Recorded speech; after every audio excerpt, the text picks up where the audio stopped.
Friends, पिछले video में हमने तुगलक डायनेस्टी तक कर लिया था। गुलाम खिलजी तुगलक हो गया, सैयद और लोधी बचा है। इस वीडियो में हम दोनों डायनेस्टी कवर करने की कोशिश करेंगे। तो चौथे नंबर की डायनेस्टी है सैयद डायनेस्टी। इसका टाइम पीरियड 1414 से 1451 आपको पता है। अगर नहीं पता तो एक बार ट्रिक देख लीजिए। हमने ट्रिक बनाई थी गू खातू साले, यानी गुलाम खिलजी तुगलक सैयद लोधी। लोधी 1526 में खत्म होना है क्योंकि बाबर आएगा। ये 15 इधर है तो इधर भी 15 लिखेंगे, 15 यानी लोधी का टाइम पीरियड ये हो गया। हमें एक नंबर पता था 1414 आना है, तो 14 से 1451 तक ये हो गया। तुगलक ता से है तो ये 13 से ही शुरू होगा, 13 पे ही खत्म हो जाएगा, यानी 1320 से 1398। गुलाम 1206 से 1290 रहा और ये सबसे छोटा रहा खिलजी 1290 से 1320। सैयद डायनेस्टी का फाउंडर खिजर खां है। फ्रेंड, दिल्ली सल्तनत में सारे फाउंडर याद हो जा रहे थे। गुलाम का कुतुबुद्दीन ऐबक था, उसके बाद खिलजी का खिलजी, तुगलक का तुगलक और लोधी का लोधी। लेकिन सैयद डायनेस्टी का खिजर खां अलग से है, तो इसको याद रखना। अगर इसका भी फाउंडर खिजर सैयद होता तो अच्छा रहता, याद हो जाता। लेकिन इसने खा करके पूरा रायता सा फैला दिया, मतलब याद करने में दिक्कत हो जाती है। तो इसने सुल्तान की उपाधि नहीं ली थी, रैयत आला की उपाधि ली थी और इसी उपाधि से खुश रहा। अच्छा, ये खां क्यों बना या फिर ये खां क्यों आया, सैयद क्यों नहीं आया? इसके पीछे हमें पता है तुगलक डायनेस्टी के बारे में, तो हम एक बार रिवीजन करते हैं। तुगलक डायनेस्टी 1 मिनट का रिवीजन होगा, जल्दी से कर लेंगे। तुगलक डायनेस्टी 1320 से 1398 तक रही थी। 14 से 14 तक तैमूर लंग बीच में आ गए थे, इसलिए आप देखेंगे तो 1398 से 1414 के बीच में कोई भी शासन नहीं है, यानी ये तैमूर लंग का शासन है। इसके लिए तुगलक डायनेस्टी को एक बार रिवीजन करते हैं। गाजी यानी गयासुद्दीन तुगलक ने तुगलकाबाद नामक एक जगह स्थापना की, एक शहर की। उसके ऊपर एक 56 कोट का दुर्ग बनवाया। वहां से 29 मंगोल शासक के अटैक को विफल किया। नाम के आगे इसने गाजी की उपाधि लगा दी। गयासुद्दीन तुगलक के 2 बेटे थे, उल्गू खां और महमूद खां। महमूद खां इसका फेवरेट सन था। इसके साथ ही बंगाल को जीतने के लिए गए। बंगाल से लौटते समय ये एक लकड़ी का घर गिरा और उसमें इनकी मृत्यु हो गई। और वो विद्वान कौन था जिसने लकड़ी का घर बनाया था? वो था उसका बड़ा बेटा। तो विद्वान था, योग था, शिक्षित था, क्योंकि उसे कहीं ना कहीं पता था कि ये अपने फेवरेट बेटे को महमूद खां को राजा किंग बना देंगे। तो इसने ये कर दिया, इन दोनों को मरवा दिया। उसके बाद मोहम्मद बिन तुगलक के नाम से गद्दी पर बैठा। उसके बाद इसने बीच में आके चलाया अमीर है कोई, यानी अमीर है कोई एक कृषि विभाग की स्थापना की थी। पिछले वीडियो में आप देख लेना। इसके बाद इसने पता लगा महाराष्ट्र अमीर है, तो इसने कैपिटल दिल्ली से देवगिरी कर दी, जिसको दौलताबाद रखा। 1327 ये टाइम था। 1327, 29, 33, 35 चार आपको याद रखने के लिए बोला था। उसके बाद इसने 1329 में बोला था, 1329 में किसी भी मेटल के कॉइन चलवा दिए थे। 1333 में इवन बदलता। 1335 में दिल्ली कैपिटल वापस जाते टाइम सेंट्रल इंडिया और साउथ इंडिया में मुसलमान लोग आ गए। मुसलमान लोग लौट के नहीं गए, तो इस हिसाब से सेंट्रल इंडिया में भी मुस्लिम लोग बढ़ गए। इसके बाद 1335 में ये वापस गया। तो 1336 में सबसे नीचे विजयनगर साम्राज्य हरियार और बुक्कावाला इसने आज़ाद घोषित कर लिया अपने आप को। ये हिंदू साम्राज्य था। उसके 11 साल बाद बहमनी साम्राज्य ने अपने आप को इंडिपेंडेंट बना लिया।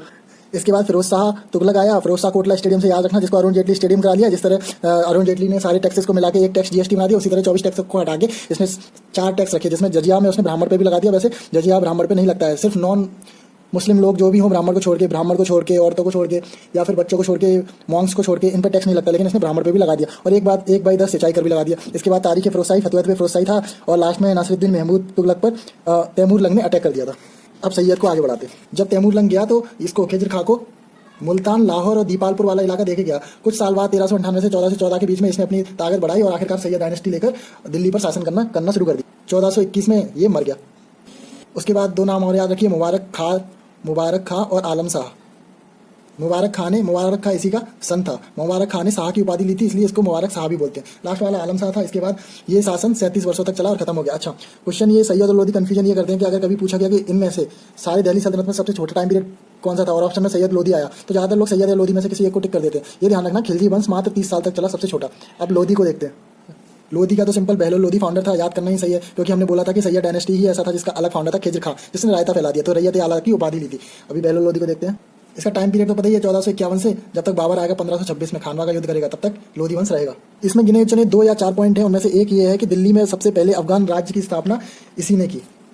और एक पॉइंट इसके बारे में देखिए कि जब इसके सरदार खड़े होते थे तब ये खुद भी खड़ा हो जाता था। मतलब एक राजा अपने सरदार के खड़े होने पर खड़े हो जाता था। और इसका मकसद ही था सरदार को खुश रखना। मकसद ए अली नाम से बुलाता था ये सरदार को, मकसद ए अली। ओके, ये क्वेश्चन एक बार आ चुका है यार। अब इसका बेटा था निजाम खां। इसके बारे में आपको जानना पड़ेगा। निजाम खां तो आप समझ लो एक तरह से पागल ही हो गया था। सच में पागल नहीं हुआ था, लेकिन इसकी हरकत ही ऐसी थी। देखो मैं बताता हूँ। इसने अपनी टेबल पर एक गोलक रखी, गोलक जिसमें पैसे इकट्ठे करते हैं। गोलक से पैसे निकालते गया और जाम पीता गया, गोलक से पैसे निकालता गया और जाम पीता गया। ठीक है, इसकी हालत पागलपन जैसी ऐसे हो गई थी। इसने हिंदू और मुस्लिम दोनों से पंगा लिया। हिंदू से कैसे? ज्वालामुखी मंदिर की मूर्ति को तोड़कर उसके टुकड़ों को कसाईयों को दे दिया मांस तोड़ने के लिए। और मुस्लिमों के ताजिया निकालने पर रोक लगा और पीरों और संतों पर मजार पर जाने पर रोक लगा दी। 1517 में फिर मरा भी गले की बीमारी से था। फिर अच्छा सबक मिला उसको। ठीक है, उसके बाद 1526 में बाबर को आना है। बाबर के 4 युद्ध पता ही है, पानी पीकर, खाना खाकर, चंदेरी चली, घाघरा पहनकर। तो ये पानी पीकर यानी पानीपत का प्रथम युद्ध बाबर और इब्राहिम लोदी के बीच में हुआ था, जिसमें इब्राहिम लोदी ऑब्वियसली हारा था क्योंकि बाबर का शासनकाल आना है। इब्राहिम लोदी इसी लोदी वंश का लास्ट शासक था। अच्छा, बाबर को इन्विटेशन दिया था इब्राहिम लोदी के चाचा आलम लोदी ने। ये आलम खान है और पंजाब के शासक दौलत खान है। ठीक है, तो दोस्तों इसी के साथ दिल्ली सल्तनत खत्म होता है। आज सैयद लोधी पढ़ा हमने, गू खातू साले, गुलाम खिलजी तुगलक, सैयद लोधी तुगलक तक कल कर लिया था, सैयद लोधी आज देखा। सैयद डायनेस्टी टाइम पीरियड दोनों सबका आपको इससे याद हो जाएगा। सैयद लोधी का पहला शासक ऐसा था जिसका नाम इससे नहीं मिलता था, खिजर खान जिसका शासक था। अच्छा, इसने रैयत आला की उपाधि ले रखी थी। याद करने का एक और तरीका है रैयत सैयद, इससे याद हो जाएगा। सैयद डायनेस्टी के फाउंडर ने रैयत आला की उपाधि ले रखी थी। हुआ क्या था, तैमूर लंग ने इनको 3 जगह का शासन करने के लिए गवर्नर बना के दिया होगा, तो 15-16 साल में ये थोड़ा उभर गया और इसने दिल्ली सल्तनत पे राजा की तरह बन गया। इसके बाद मुबारक खां शाह आया और आलम शाह आया। इसने 37 सालों तक राज किया। ये ध्यान रखना कि सबसे छोटा शासन खिलजी डायनेस्टी का रहा था, ओनली 30 ईयर्स। लोधी वंश आया, बहलोल लोधी है इसका नाम। इतना बकलोल है ये कि सरदार के खड़े हो जाने पर खड़े हो जाता था, इसलिए अपने सरदार को इसने मकसद ए अली कहा। इसके बाद निजाम खां आया सेकंड नंबर पे, और ये इसने गोलक से पैसे निकाल के जाम पिया, पिया। इससे आप याद रखना, इसने एक तरह से पागल हो गया था एक तरह से, क्योंकि इसने हिंदुओं से ये पंगा लिया था ज्वालामुखी मंदिर वाला, और मुस्लिमों से ताजिया और पीरों और संतों को मजार से जाने से मना किया था। पागल हो गया था मैं इसलिए बना रहा हूँ क्योंकि इसने आगरा को अपनी राजधानी बनाया। आगरा में पागल खाना है ना, सबसे पहला है, पता नहीं कौन सा, तो आगरा को इसने राजधानी बनाया। अच्छा, इतना पागलपन की हद हो गई थी कि इसने अपना जो उपाधि थी वो सिकंदर ले रखी थी, तो ये सिकंदर लोधी है। ठीक है, निजाम खां ये गुल्लक जो रखी थी यहाँ से पैसे निकाल रहा था, जाम पी रहा था। गुल्लक से पैसे निकाल रहा था, जाम पी रहा था। इसका मतलब गुल रुखी शीर्षक से इसने अपनी कविताएं लिखी है फारसी में। और उसके बाद इब्राहिम लोधी, बाबर आना है 1526 में, पानी पीकर खाना खाकर चंदेरी चली घाघरा पहनकर। पानीपत का पहला युद्ध बाबर ने लड़ा है और उसमें इब्राहिम लोधी को हरा दिया। और इब्राहिम लोधी की तरफ से आलम खां उसके चाचा और दौलत खां पंजाब के शासक ने बाबर को इनविटेशन दिया था। यही था। नेक्स्ट वीडियो से हम विजयनगर साम्राज्य और बहमनी साम्राज्य के बारे में देखेंगे। Thank you.